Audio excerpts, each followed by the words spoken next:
बोकारो जिले के चंदन कियारी थाना क्षेत्र में 19 वर्षीय युवक सागर कुमार की हत्या की गुत्थी पुलिस ने सुलझा ली है। बरमसिया ओपी क्षेत्र से लापता सागर कुमार की हत्या कर शव को जंगल के पुराने कुएं में फेंक दिया गया था। पुलिस ने त्वरित कार्रवाई करते हुए आरोपी मानिक माझी को गिरफ्तार कर लिया है।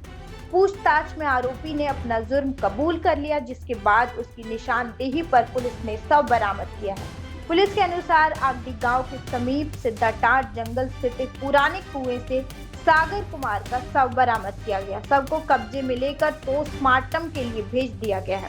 वहीं हत्या में इस्तेमाल की गई मोटरसाइकिल और वारदात में प्रयुक्त डंडा भी बरामद कर जब्त कर लिया गया है। जांच में सामने आया कि आरोपी मानिक माझी अपनी पत्नी पर सागर कुमार द्वारा कथित तौर पर की जाने वाली अभद्र टिप्पणियों से नाराज था। इसी रंजिश में उसने सागर को बहाने से सुनसान इलाके में बुलाया और उसके सिर के पीछे डंडे से जोरदार वार कर दिया। गंभीर चोट लगने से सागर की मौके पर ही मौत हो गई। इसके बाद आरोपी ने शव को पुराने कुएं में फेंक दिया ताकि हत्या के सबूत मिटाए जा सके। फिलहाल पुलिस आरोपी से पूछताछ कर मामले के अन्य पहलुओं की भी जांच कर रही है।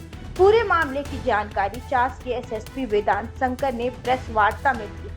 क्या कुछ कहा उन्होंने, ये सुनिए। बरमसिया ओपी थाना क्षेत्र में एक व्यक्ति सागर कुमार जिनका नाम है और 19 वर्ष जिनकी उम्र थी, उनके गुमशुदा होने की सूचना प्राप्त होती है।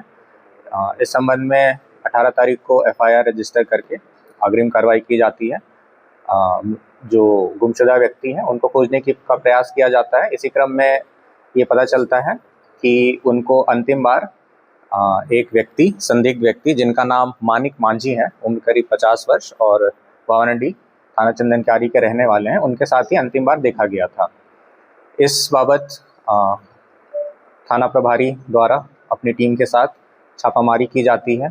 अभियुक्त के घर पे भी छापामारी की जाती है, ससुराल में की जाती है, लेकिन वो वहाँ से भाग के निकल जाते हैं। कल 20 तारीख को छापामारी के क्रम में पुलिस की टीम जो है वो सफल होती है मानिक माझी को पकड़ने में, और उसके द्वारा बताया जाता है कि उसने सागर कुमार की डंडे से मारकर हत्या कर दी है और उसी ने पास में ही जहां उसने हत्या की है वहीं पे एक कुएं में उसकी लाश को डाल दिया है। उसी की निशानदेही पर हमें लाश बरामद होती है और वहां पर जिस डंडे का प्रयोग किया गया था व्यक्ति को मारने के लिए वो बरामद होता है और साथ में मानिक माझी के दुपहिया वाहन को भी जब्त किया जाता है। मानिक माझी जो अभियुक्त हैं, इनकी पत्नी पिछले 10-12 दिनों से अपने घर पे नहीं थी और ये जो मृतक हैं सागर, इनके साथ मानिक माझी का उठना बैठना था। ये लोग पिछले 5-6 महीने से एक दूसरे को जानते थे, लेकिन जब से अभियुक्त की पत्नी अपने घर से गई थी और ये जब भी मृतक जो है अभियुक्त के घर पे जाता था तो ये उनकी पत्नी को लेकर अभद्र टिप्पणी करता था, कुछ गलत बातें बोलता था, जिसके कारण अभियुक्त के मन में रोष पैदा होने लगा था और वो आहत भी हो रहा था।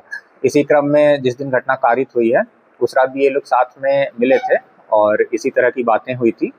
तो उसी दिन अभियुक्त ने ये ठाना कि इस चीज़ का बदला लेना ज़रूरी है और उसने जब दोनों घर की ओर जा रहे थे तो अभियुक्त ने एक डंडा अपने हाथ में ले लिया था और बीच रास्ते में सुनसान देखकर उसके सर पे पीछे से वार किया और फिर लात मुक्कों से भी मारा और वहीं पे जो सागर है उसकी मृत्यु हो गई और इसके बाद जो है उसकी लाश को खींचकर कुएं में डाल दिया। बोकारो से स्वराज पोस्ट के लिए चंदन सिंह की रिपोर्ट।